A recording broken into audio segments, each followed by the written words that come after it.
Well, topping our news today, layoffs and hiring freezes coming to the city of Sparks, it sounds like, which faces an $18 million budget deficit next year, and the cuts will affect public safety. Ben Marjat is live outside Sparks City Hall with details on the tough decisions the council is making today. Not a good situation there in Sparks. Ben?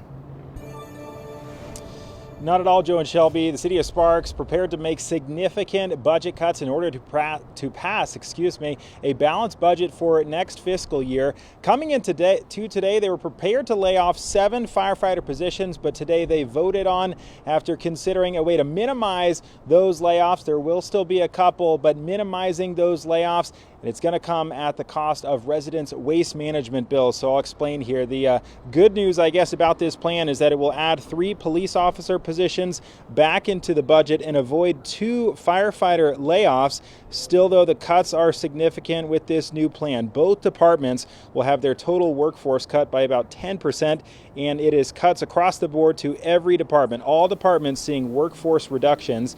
In total, Sparks will be freezing 40 positions, doing 11 employee buyouts, and then still 11 layoffs. One thing about this plan, it will affect Sparks residents. The council voted to increase a planned increase in waste management fees. They were already set to go up by 5%, but the council voted to increase that by 5% more.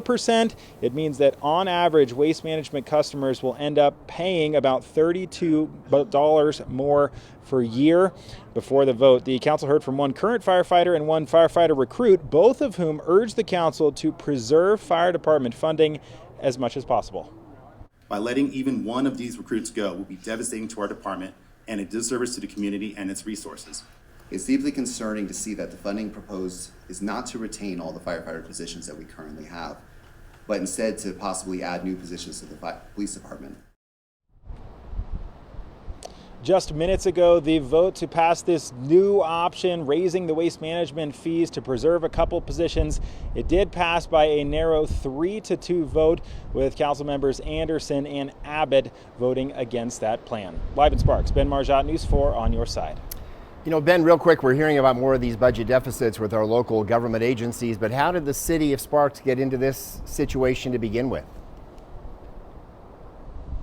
Yeah, Joe, it is very similar to the budget deficits that we've seen at Washoe County, Reno, Washoe County School District. The main top line here is that the overall national economy is not keeping up with what was forecasted. There are a number of factors that go into that. Of course, tariffs plays a factor, inflation, rising interest rates, all of that contributing to a decrease, or not a decrease, but a less than expected increase in revenue. So revenue's only ticking up by a few points when really they were expecting 3-4, upwards of 5% increase in revenues for next year. Ultimately, not going to be getting that much as the economy seems to be shrinking or slowing down just a little bit, Joe. All right, leads to those tough decisions for sure. Thanks, Ben.